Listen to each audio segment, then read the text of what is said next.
Isang mapagpalang araw po sa ating lahat mga idol at isang masayang pagbabalik naman sa ating munting channel. Muli-muli tayong mamamana dito sa may sakop ng barangay Punta Maria ng Baranggan City. Sana may sampa na kasi nung nakarang pamamana ko, dalawang araw din akong namana so walang sampa kaya ilang araw din tayong walang upload. So ngayon nagbabaka sakali naman tayo. Sana may sampa. Bali solo dive lang tayo ngayon sa pamamana mga idol. Si Idol JP nagpahinga muna, hindi mo na sila namana. At dito pagkatapos ko mag warm up mga idol ay agad na ako nagpunta dito sa may mga biyak na bato. Try natin kung may sampa na.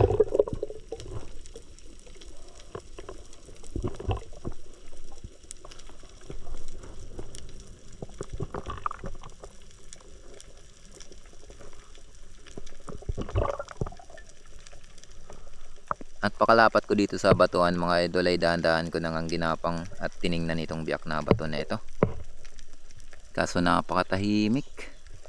Wala akong mapansin na malaking isda. Bali tiningnan ko itong magkasing dulo nitong biyak na bato na ito. Baka sakali may nagtatago. Hanggang dun sa may kailaliman. Walang nakapisto sa mga pistuhan ng malaking isda. Di pa sumampa yung mga malaking isda dito sa area na ito. Buti na lang nung magre-resurface na sana ako. May napansin akong dalawang surgeon fish o labahita na palapit sa atin. Kaya ito na yung aking tinarget. May kalakihan na to, mga may gito 1 kiluhin yung pinakamalaki nito. Kaya ito yung aking unang pinana. Yun, salamat at may pangulam na tayo mga idol.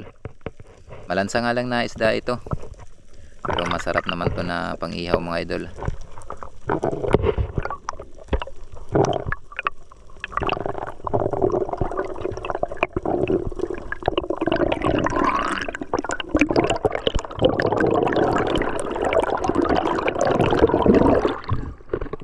Ay, ginawa natin mga idol, surgeon fish. Salamat Lord, ay masarap na tayong pang ulam.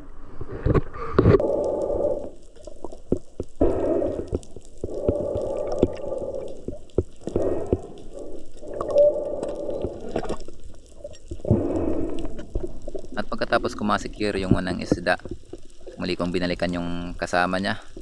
Nandito pa kasi yung kasama niya, nagpapaikot-ikot sa ilalim. Kaya binaba ko na. Ayos na to mga idol na pandagdag, lalo na sa ganitong panahon na madalang ang sampa. Malaking bagay na to. Maibinta natin yung isa naman iulam. May bumibili rin dito sa lugar namin. Nasa 140 ang kilo. Kaya goods na to. Nabayaran ng 140 ang isang piraso. At dito habang binababa ko yung isda, palapit naman sa atin ang palapit. Kaya i-drain up shot ko na to. Yun, salamat at tinamaan. Napaganda pa yung ating patama.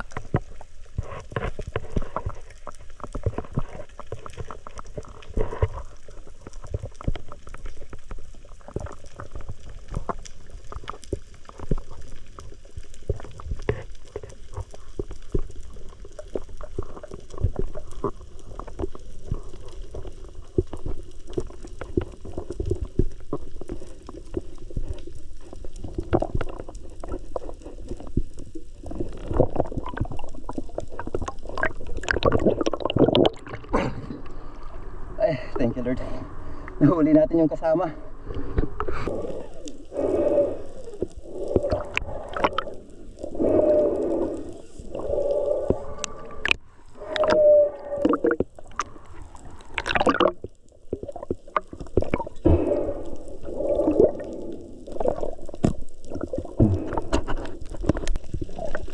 At muli naman tayo na bumaba para silipin ang biyak na bato na ito dito sa may mababaw na area.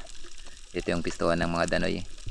Kaya dito, daan-daan naman ako na sumisilip. Maingat ako dito sa pagsilip sa mga ganitong area. Gawa ng may pagka-mailap na yung mga danoy na pumipisto. At dito, muntik pa tayong mabulaga mga idol. Bigla kasing sumulpot itong danoy na ito.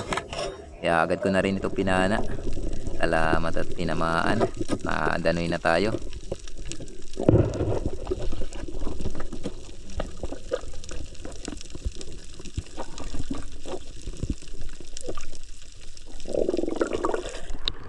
Ay, salamat Lord.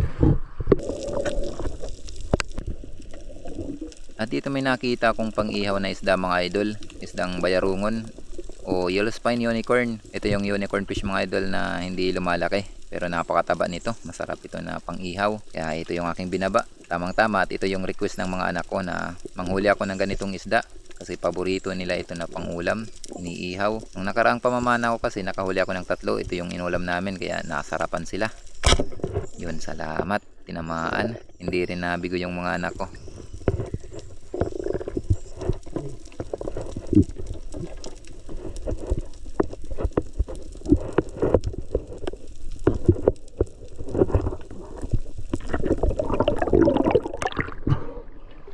Ay, salamat Lord.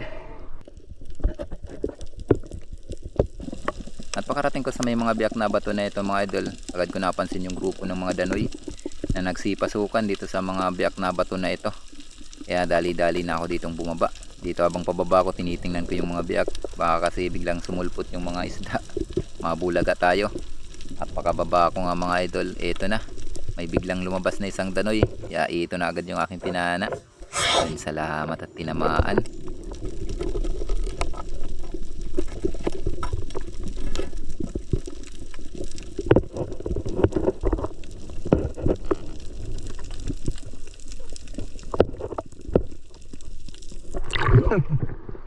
Ay, salamat. Saan naman tayo ng danoy.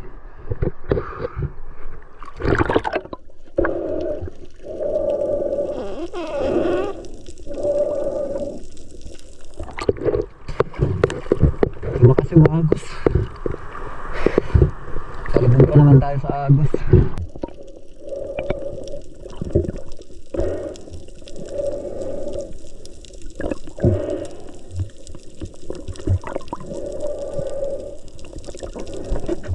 Habang binabaybay ko ang biyak na bato na ito, may napansin akong nakatambay na snapper, kaya agad ko na itong pinana. Yan, salamat at tinamaan. Sinamantala ko kasi ang pagkakataon na napakaganda yung posisyon ng isda. Nakabalagbag, kaya pabor sa atin.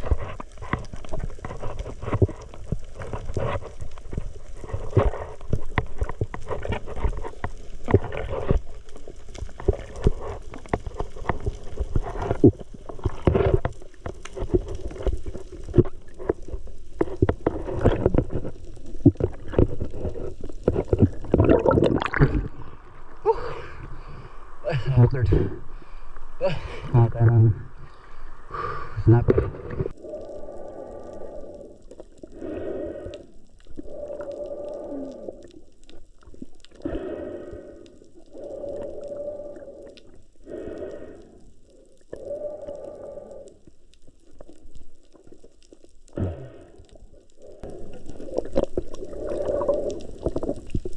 At pagkatapos ko ma-secure yung isdang snapper natin, muli naman ako na bumaba dito sa katabi na biyak na bato.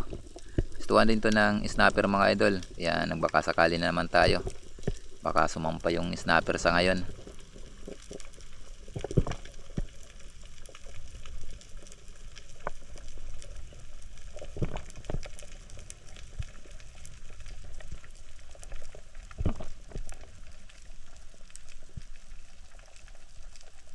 At dito po kababa ko mga idol, agad ko na tiningnan yung pistuan ng mga malaking isda kaso walang nakapisto sa ngayon.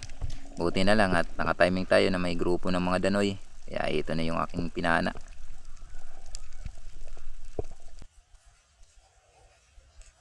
Salamat at tinamaan. Buti na lang at may sampa na sa ngayon. Di gaya nung nakaraang pamamana ko dito na napakadalang. Hindi tayo nakabinta. Pero ayos naman at nalibre naman yung ulam mga idol, malaking bagay na. Sa naman bibili pa tayo ng pang-ulam.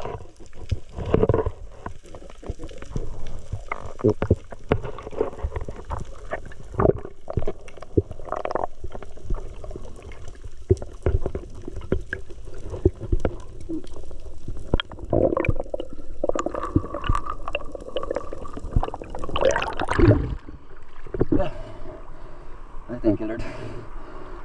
Paano naman tayo ng danoy.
Salamat na para tayo maya.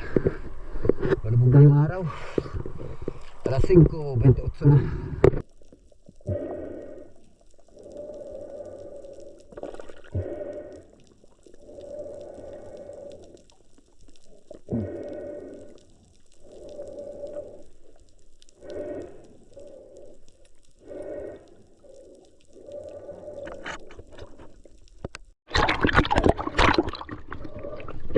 Tayo. Dito si Idol GP. Nagpapatakbo-takbo sa kanyang bangka.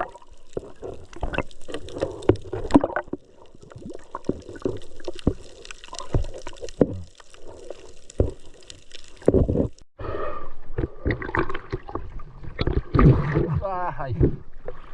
Nagpapalya pala ng makina.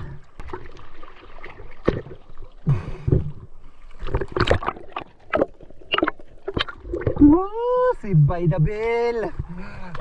Buti na lang at nadaanan tayo ni Idol GP. Lang ano, kapatakbo-takbo ng kanyang bangka. Ay, salamat. Dadayo na naman. Basa mo? Bukas dadayo sila. Hindi tayo makasama. Sa pamilya tayo. Nagpapanday sa kubo. Tinatapos ko yung aking kubo. Hindi mo na ako nakakasama kina Idol GP. Okay. Tamati alina wood. Sinyalis mat kanina hak. Pakatoya pa. Panorte mata niya direksyon. A few moments later. So mga idol, bali dito na tayo sa bahay. Ito na yung nahuli natin. Ginabi na tayo.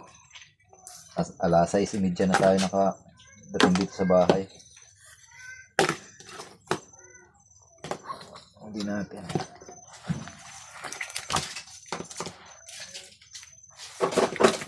Na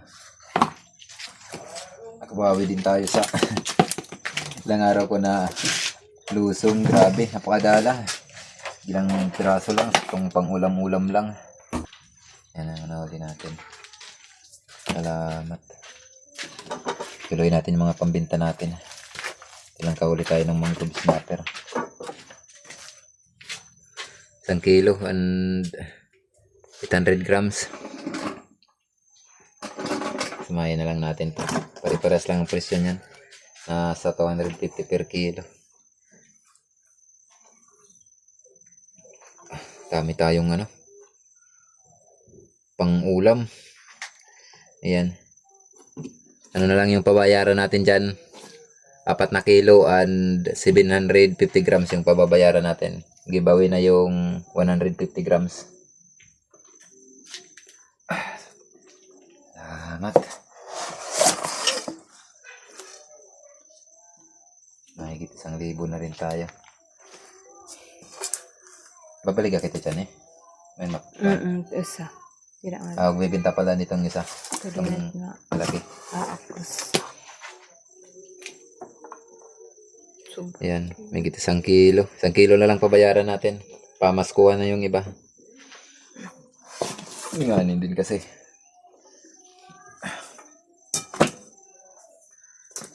Benta lang natin yan ng 140. Okay na yan. Walang ganong buyer sa ganyang klaseng isda.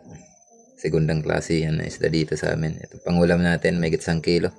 1 kilo and 350 grams. Tuwang-tuwa naman yung mga bata. Ito yung request nila. Ang ganitong pangulam. Paborito nilang iihaw.